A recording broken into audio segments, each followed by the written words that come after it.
Hello everybody, how you doing? Surgical Procedure here, CRFP commentary. We will be reviewing today Ring of Honor.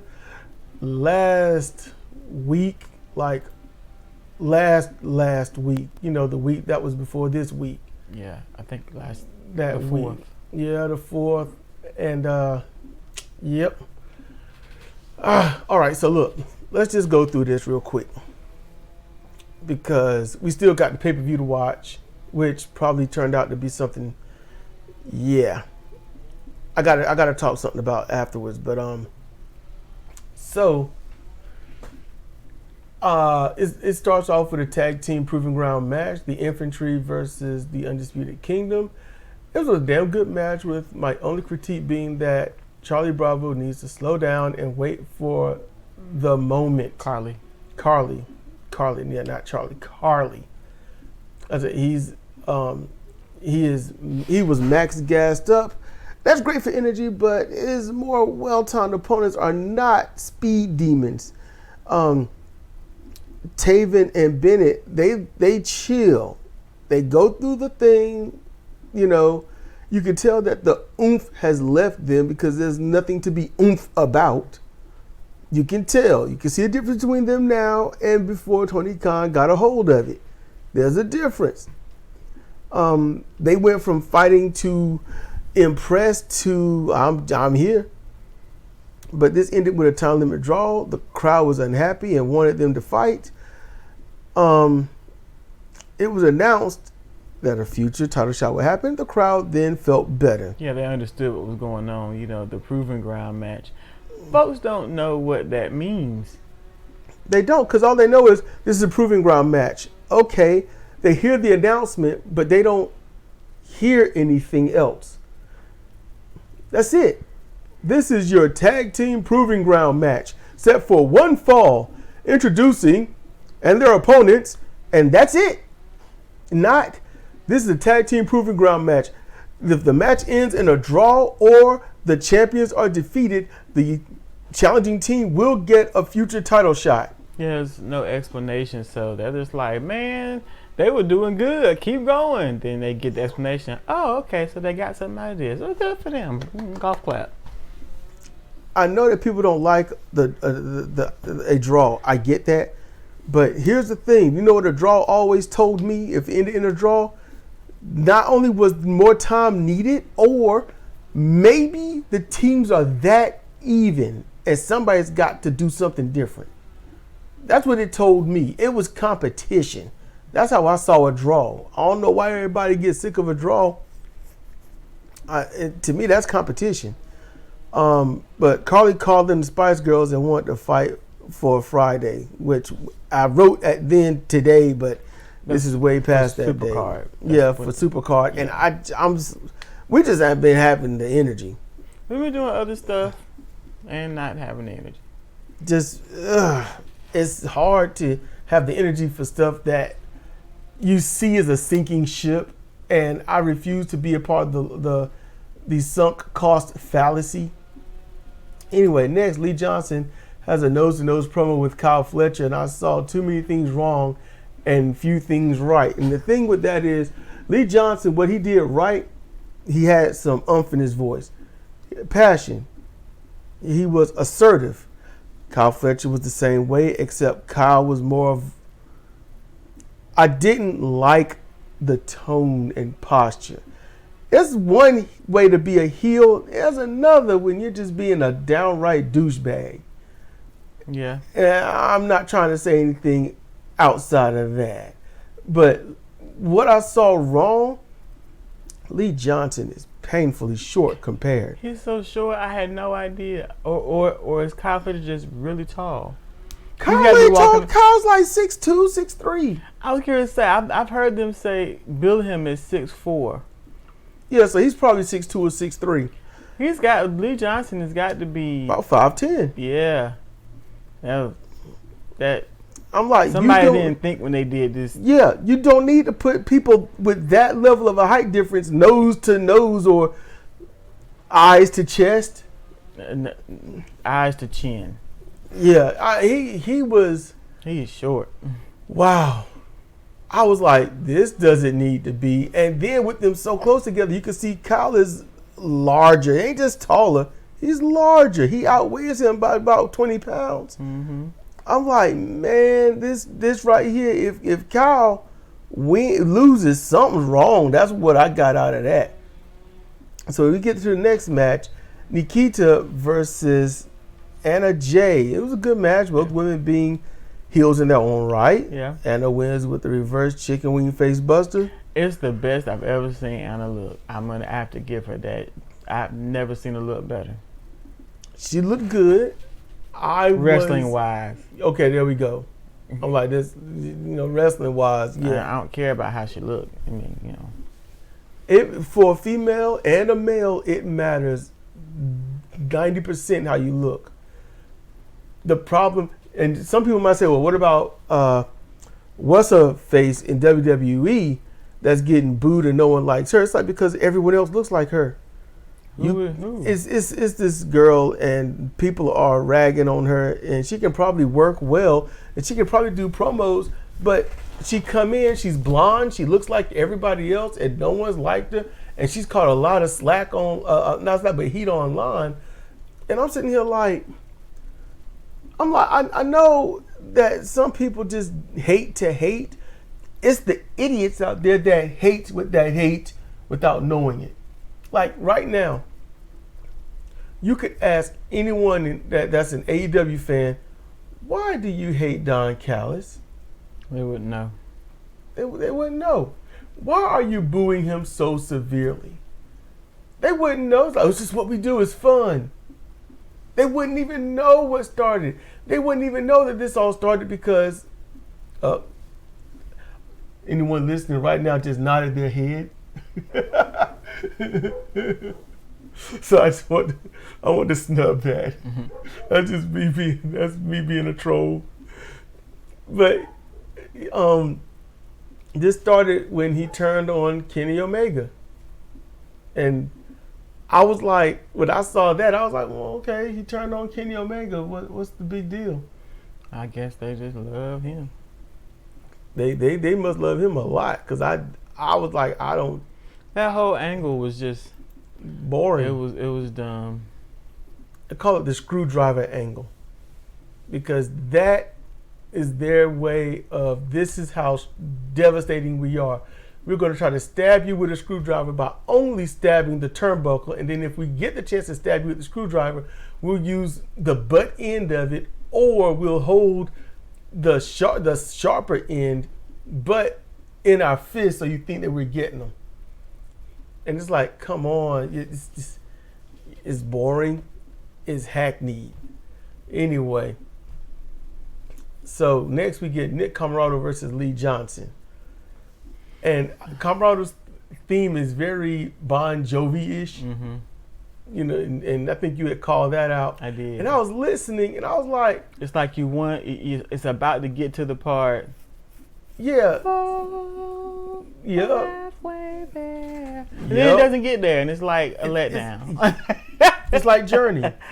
It's like a letdown. The Bon Jovi songs usually are not a letdown. Nope. Not at all. They got a wonderful payoff. Always. You can sing them songs at the top of your lungs. Yep. But this was like Journey. It's building up, but it doesn't go beyond the build up. Yeah, don't stop believing. Yeah, don't. Yeah, yeah. Don't crap on the whole group. They might have had some decent songs. I don't know about that. This is their best one. That's what people say anyway. This is their best one.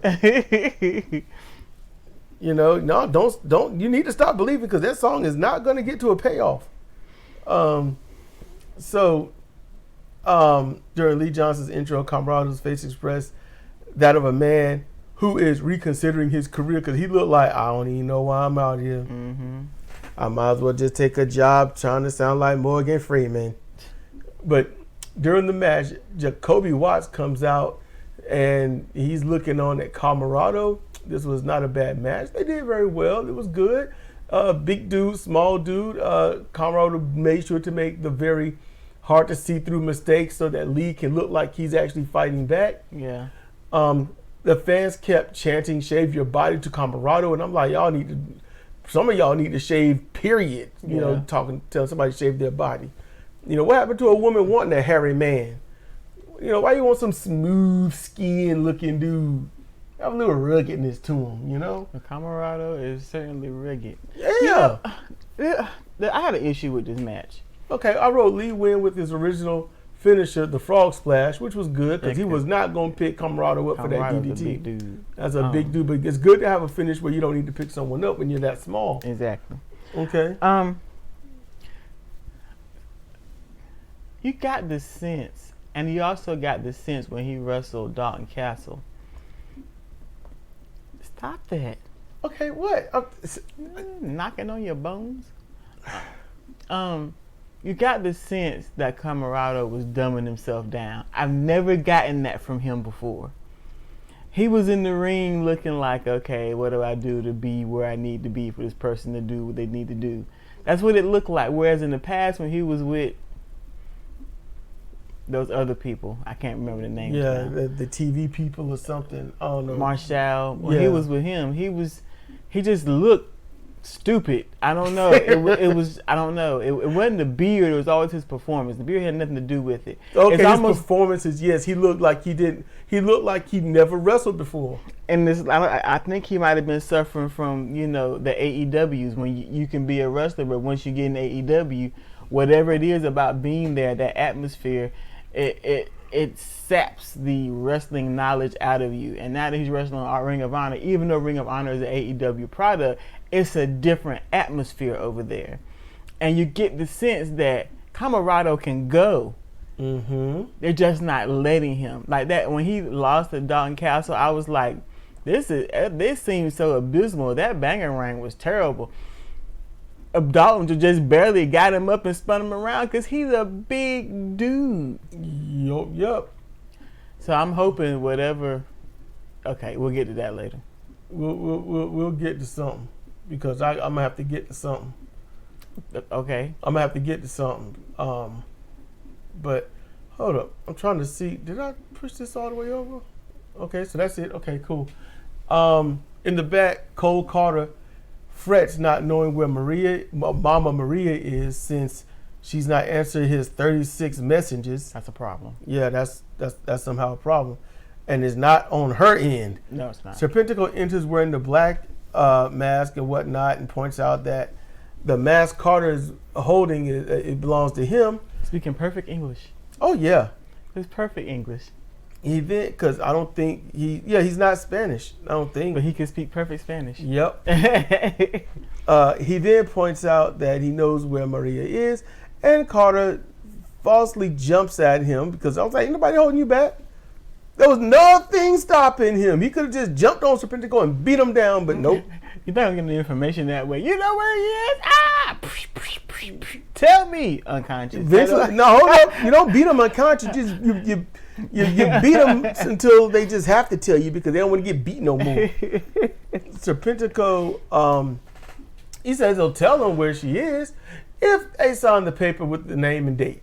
So Carter signs it quickly, showing that it was either pre-signed or never anything in the first place because he grabbed it, scribbled, put it back, and I'm like, no one can write their full name and date in less than 2 seconds. That's not happening. Unless they do it doctor-like. Doctor-like, even a doctor would have to write a 1. You know, I'm just saying. So Serpentico admits that he doesn't even know where she is, but thanks for signing everything. And then Garrison reads the contract, barely, stating that they have to fight the Spanish Announce Project at 0 hour. And I'm like, okay, not major, not important. The only thing about that is when Serpentico gets the contract, he's like, all right, here is your copy. I have no idea where she is, and then he bounced. Yep. I enjoyed that. That was the best part. Outside, before and after that, meaningless. But it was good for that part. I'm gonna give it that. Next we get Alexia Nicole versus Nyla Rose. So that was devastating squash match, ending with an Argentine torture rack or Argentine backbreaker transition to the H Crusher for the win. Nyla Rose got that quick, nice, decided. You know, it's all good. Well, she's very much enjoying herself. Yep. In the back, Jacoby Watts approaches Camarado and promises to be his salvation. Watts is the modern day Colonel Robert Parker. I hope this isn't bull, because I would like to see Camarado actually perform. Like, actually do something. Camarado always made his mistakes outside the ring. When they would do something, he got to run to the post. That was the only spot where I see him and say, that was just stupid. When it came to the post or the steps or the guardrail outside the ring, he just wasn't good. Next, we got Evil Uno versus London Lightning. I skipped. We had to skip that because we're not watching a guy with that much talent lose to a proven fool. Hold on, make sure I didn't rip my... Okay. So, I thought I might have knocked it out or something like that. The mic. Yeah, the mic. London Lightning got a lot of promise. Evil Uno is getting smaller and showing how dumb he can really be. He's a waste of my eyesight, so I'm not gonna do that. It might be the kind of wrestler he wants to be. He wants to be the Doink of the modern age. I really wanted to like him too. I even signed up and watched him on his little YouTube channel and whatnot. And it's just gotten to the point I'm like, I don't want to see this dude. You know, I stopped watching Danhausen for roughly the same reason. Danhausen could have been really good, but nope. Danhausen could have been the sneakiest little heel on the roster and been awesome at it. You know, he could have been, in a sense, an Eddie Guerrero, but nope. I mean, it's like I can see it. I can see the beauty of Danhausen, but nope. Next is the contract signing. Lexi asks Athena how she would defeat the woman who has defeated her. Athena is upset and demands her minion to get Sheeta out there. So Sheeta comes out and then introduces Queen Aminata. Aminata asks Billy if she's ready for tomorrow, and Billy promises to crush her dreams. Athena redirects attention back to her because that's where it all needs to be. And Sheeta gets into the face of Athena, citing her fear, and Athena slaps Sheeta. Okay, so they fight as well as the TV title tournament winners. Everyone's fighting. Pairing off, Aminata delivers her headbutt to Billy, and Sheeta drives a flying knee strike into Athena, knocking her into the corner, resting against a table that didn't break. They're too little. Yep. Sheeta uses a vertical suplex on Athena into the table, but it doesn't break. It broke like a little bit. I like the a little crack. The first like 4 or 5 inches of the table broke. Sheeta used, yeah. So my question is, why do they have to use the table that way? Why not use the table in a new way? Lay it flat and slam her on it. It will get a bigger reaction, and the idea is not to break the table for effect, but to hurt the opponent on the table. It would shift the desire of the fans. Next, we get Mark Briscoe, Eddie Kingston sit down with Lexi, and they exchange a bit of history and love for each other. Eddie talks about how he can easily turn to the bottle after a few things and promises that for his own sobriety, he can't and he won't lose to Mark Briscoe. He promises that both of them need to show up and give 1,000%, not 100%, but 1,000%. So they do the smiling down from heaven thing, Jay Briscoe making him proud and all that. And Eddie did a great job and promo snubbing Mark, who can come with it if he's doing a promo, but Mark was speechless. And the segment ended with a handshake. Yeah, I mean, Mark, he talked like himself for the opening of it. There wasn't no swag in his voice and or then twang. Eddie talked like himself for the majority of his portion of it. And it's just, I can't help but love it. Can't help but love it, respect it. It pulls you in. It lets you know how serious it is, but Eddie dominated this one right here. And he kind of should, you know, he's the champ. He's got the belt, you know. So next we get to the main event, 6-man tag team main event. Christopher Daniels, Jack Cartwheel, and Matt Sydal. I'm so sick of these main events. Against Action Andretti and Top Flight.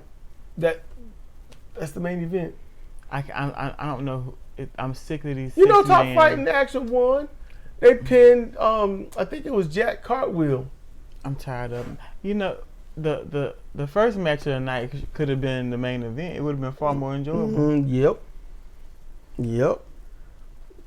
Now the Rose could have been the main event, honestly, with And that see, squash match. Ring of Honor, before it was purchased by AEW, did 6-man so well. They were beautiful. It's the only company where you can watch a 6-man and they just pull it off in such a way that you were engaged the entire time.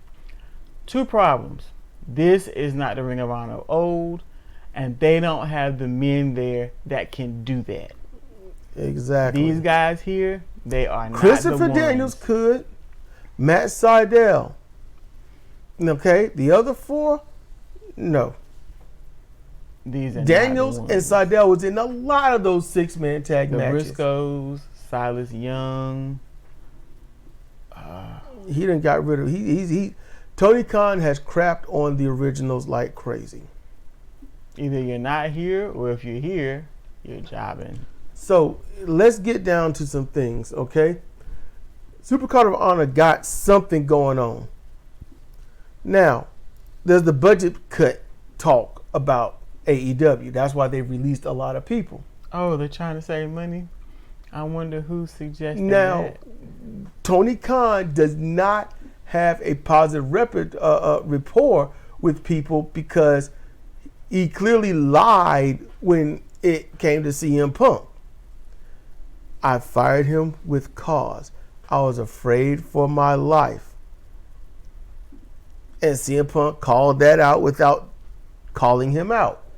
It's like I went to him. He's like, what should I do? Okay. And plus, he hasn't talked to Khan since Wembley Stadium. So you know that Khan is lying. If you're afraid for your life, it's not at what happened at that juncture. It's what's still going on. So he lied. He lied, yeah. And then it was like, well, I'm just going to act like he doesn't exist anymore and not talk to him. And you've got a working relationship with New Japan Pro Wrestling, and their stateside promotion is New Japan Strong, their sister promotion, or sub-promotion, if you want to put it that way. So he's got Jack Perry working there, and most likely Khan is paying him. Therefore, you fire Punk, but not Perry. Mm-hmm. And Perry was the cause of all of this. Yep. At least this portion of it. This anyway. portion of it.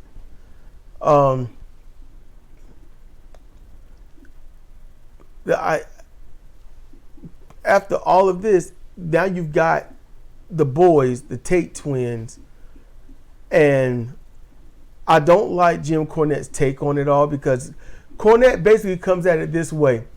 In my day, it was this way.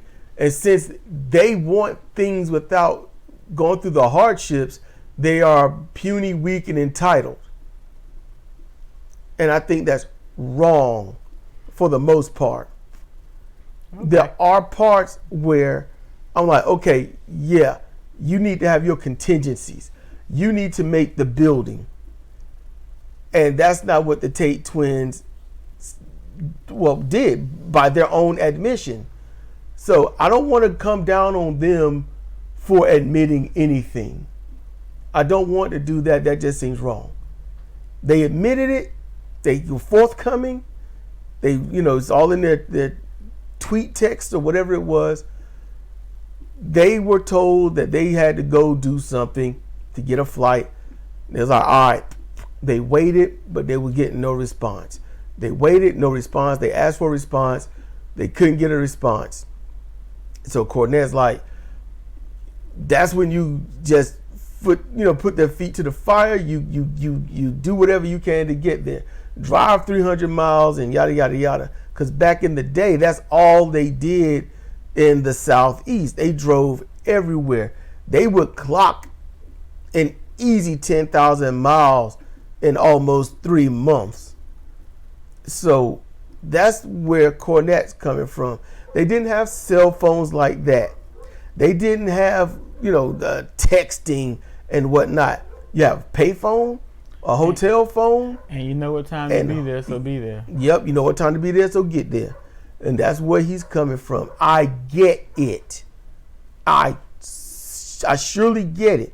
When you come up into this day and age and you've got a mass production company that won't even tell you how, when, and where to go so that you, who's being paid by them, can make to the show that they're making. You know, it's on both ends. Mm-hmm. So they are both as wrong as they are right to an extent. But the company needs to make sure the talent has everything they need to get where they got to get. And the company needs to make sure the talent is resourceful enough that if the company can't or won't provide for certain financial reasons, then they need to be able to do it on their own. Take car, bus, something.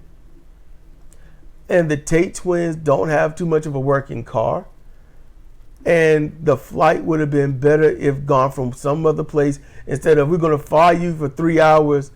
We're going to fly you for a little bit here for a 3-hour road trip. And then from there, we're going to fly you from there up to Canada.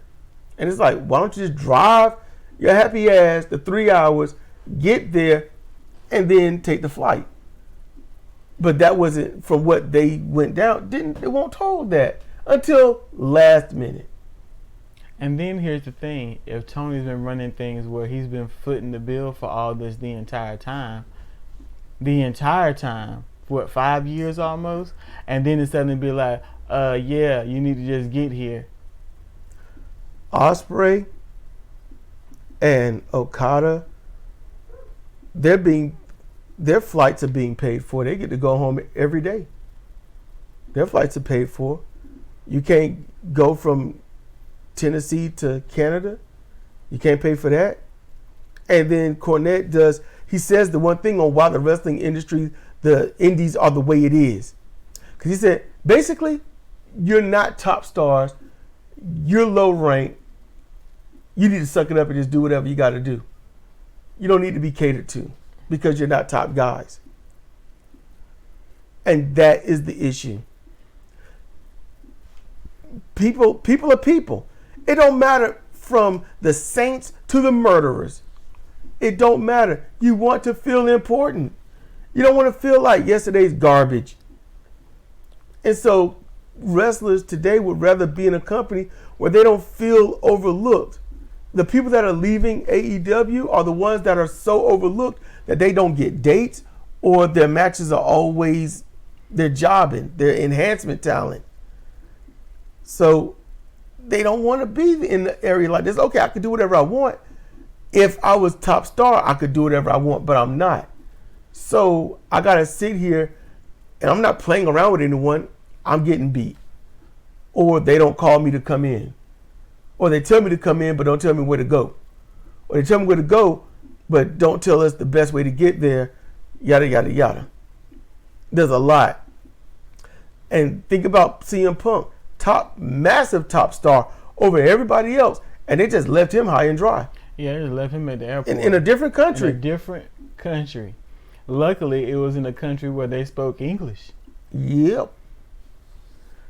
You know, they spoke English, not American. So that's what's going on with that.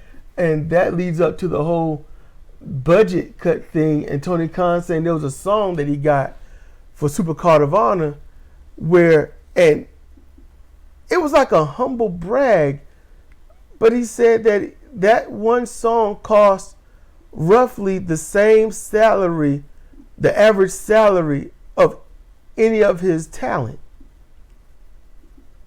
And I mean the whole year salary. So that song could range anywhere from $20,000 to $90,000. For a song, instead of just saying for cheap, AI music. Or whoever he's got doing Mike Johnson. The in-house productions. You know. Yes. Have your own music, people. That's what you do. What are you paying him for? The reason he does this is because And I've seen it. It's very E-Fetty. I'm a part of this in a very minor way. But you got songs, you can hear songs, and it fits that wrestler. It just fit. They gotta have it. So you buy it. I get it. But this is when it's dumb. Okay? You spent thousands of dollars for a song, for a pay-per-view. It could be a wrestler's intro or the show intro. It don't matter. You spent that money on a show that not only do you not advertise on any of your other shows unless it's fleeting, but then the champions of this show is on all the other shows, which doesn't help because while they are Ring of Honor champions, I've listened to the commentary. They don't talk too much about them being Ring of Honor champions and who they've defended against on Ring of Honor or who they're beefing with on Ring of Honor. Mm-mm. They might as well not even have a 6-man tag. So that's why it's dumb. And finally, before ending all of this, I want to point out AEW just took a mass hit with CM Punk's interview with Ariel Helwani. Okay? They took a hit. The thing is, AEW don't offer anything new. Why are you here? Why should we care about you? Who? I've watched not Ring of Honor, but AEW products enough to know that no one does promos on why anyone should give a damn about them. They don't do promos like that. It's cookie cutter, same voice promo of, I am here, I'm happy to be here. This is the greatest roster or talent in the world. And I am proud to be all elite. And I am happy to perform or be in front of my fans. It's the same. Or unless it's John Moxley talking about eating bones and blood. Yep. So there's nothing new. If you watch the talent, they go 15 to 25 minutes and you see everything they can do every single week, maybe twice a week. You see every move that they're ever going to do. So you have nothing to look forward to. There is no beef, so there's nothing. You don't want to see someone get their ass whooped. They have 2 levels of heat. Go home heat, or we hate that you turned on this person heat, but now we just hate you because you're there. Not that we remember why we hate you. It's not good. Like I said, as an indie company, Tony Khan is the #1 indie show on the planet. WWE is the #1 sports entertainment pro wrestling show on the planet. AEW cannot compete with WWE because AEW isn't taken seriously. They don't take themselves seriously. That's what I was trying to infer that. Sorry. No, it's all good. So CM Punk, he came out and said, they was like, Ariel was like, so what are they trying to do there? He goes, I don't know. Had 2 different shows. You saw 2 different entities, Collision and then Dynamite. Collision started dwarfing Dynamite. Then it dwarfed Dynamite because they had the more serious talent there. They was building it up from scratch. Punk got fired. Collision went immediately to absolute Tony Khan. And because of that, you saw the crap. And when people saw the crap entering the show, they stopped watching and Rampage started taking over. Rampage didn't get more views. Collision just got less. So that's something to think about. So now we're going to probably watch this, 4-hour event. We'll see. Now, WWE stuff I want to say. Through Cornette and them, I'll go look at, I'll find it on SmackDown on the website I go to, and I'll try to find the segments that they talk about if it sounds good enough. But it's never a match. They never talk about how good a match is, per se. So I've been following the Bloodline stuff. I'm liking the Bloodline stuff.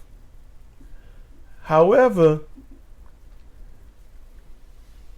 they can only go so far. WWE saves all of their epic storylines for the main event. That's good. It kind of should be. But when you look at everybody else, they've got nothing. They've got nothing going on. That's where it's bad. They don't have a good storyline. They don't have anything you want to follow. If they are not over as a persona to the people, no one's going to care. There needs to at least be a storyline surrounding each belt. There isn't. We're mad at each other, but it'll be for the belts. It's not, I want the belts, damn you. So, you used to have mid-card storylines. That was Vince Russo. Vince Russo, the only great thing he ever did was make sure that everybody was involved in something. So everyone there felt like they were important. Because before that, it was just matches. And the storylines go to whoever the world champion is. And every once in a blue moon, the tag champions. That was it. WWE got the lights, they got the production, and they're running a business. And when you run a business, you have to say, who's putting butts in seats? Who's keeping our revenue up? Who is outright not cared for? Not heat, just the fans don't care for. Get them retrained, try to do something with them. If it don't work, they get rid of them. And some leave because they see where they're going. Some E-feds out there, as soon as they lose a belt or they lose favor, that talent, you either don't see them for a few months or they get busted down into a bunch of multi-man matches and they're just pretty much scraped under the rug. And that's why Edge left WWE. He knew where he was going. That's why others left WWE. They knew where they were going. So, and some was like, I don't get a life. I understand that Triple H wants people that's going to want the grind. If you're not here for the grind, you don't need to be here. But it's like, okay, yeah, I want the grind, but I don't want to be your slave either. So that's a fine line for any company to walk. You want people that's there for the grind to make you look good, but you also need to treat them like people. You need to have empathy, because if you don't, they're not going to perform. They're going to sandbag a lot of matches, and they're going to try to get out their contract. And if you like them, you don't want them to leave. Like Tony Khan, he likes people. He don't want them to leave. Maybe he needs to treat his people better. He should. Stop being sniveling. But that's all I got to say. Update, thoughts on, and all that stuff. So that's going to do it, all right? So it's been Cedric and Cedric for CRS and Commentary, our review of Ring of Honor. And with that, y'all be good, be chill, be safe, and we'll see you next time.